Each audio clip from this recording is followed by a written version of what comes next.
My wife is a traveler from another dimension. She's forbidden from forming emotional attachments with people in these smaller worlds. But she fell for me at first sight. Every time her heart fluttered for me, it was followed by the soul-tearing agony of her world's punishment. She had already endured that torture 99 times for my sake. Then, I was kidnapped and taken into cartel territory, where I was beaten and tortured daily. On the verge of breaking, I remembered the secret method Jocelyn had taught me to contact her across dimensions. But when I connected, I overheard a conversation between Jocelyn and her mentor from her own world. Jocelyn, how could you personally contact that organization and have them take Silas? Isn't he the love of your life? My wife's voice was as cold as steel. That ordeal was originally meant for the supporting character, Julian. To save him, I had no other choice. Silas is the protagonist of this world. He's protected by this world's destiny. Nothing can truly happen to him. Once this mission is complete, I can stay in this dimension forever. I'll make it up to him then. My heart shattered. As the brutes closed in on me again, I gave up the will to fight. Tisk, tisk, this one's bones are tough. Another woman's voice, dripping with sarcasm, echoed in the dank room. A searing pain shot up my left leg. The agony was so intense that a pained grunt finally escaped my lips. Oh? Decided to make a sound, have we? The first woman seemed to find this amusing.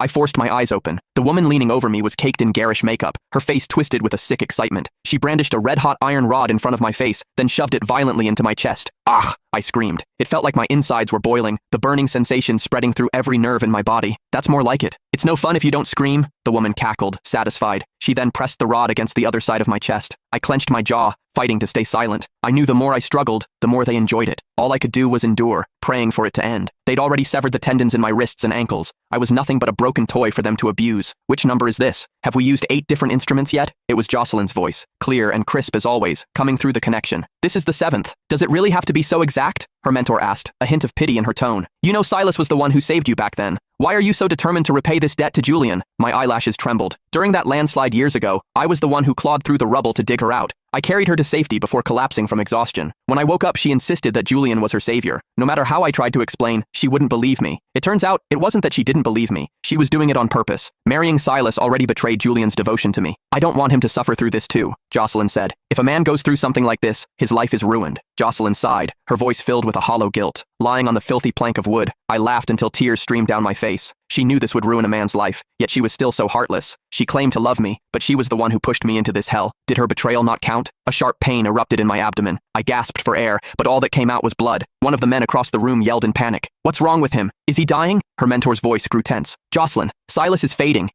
Don't tell me the details. Jocelyn cut her off, her voice strained with pain. It'll hurt too much. Okay, next. Let's destroy his ability to be a man. What? Her mentor exclaimed. Don't you want children? I thought you loved kids. I'll love Silas even if he can't have children. Even if we have a sexless marriage. It has to be exactly the same. Otherwise the events of the book will happen to Julian instead. Jocelyn's tone was unwavering, but to me, it sounded like the devil's whisper. Soon, someone brought over a pair of large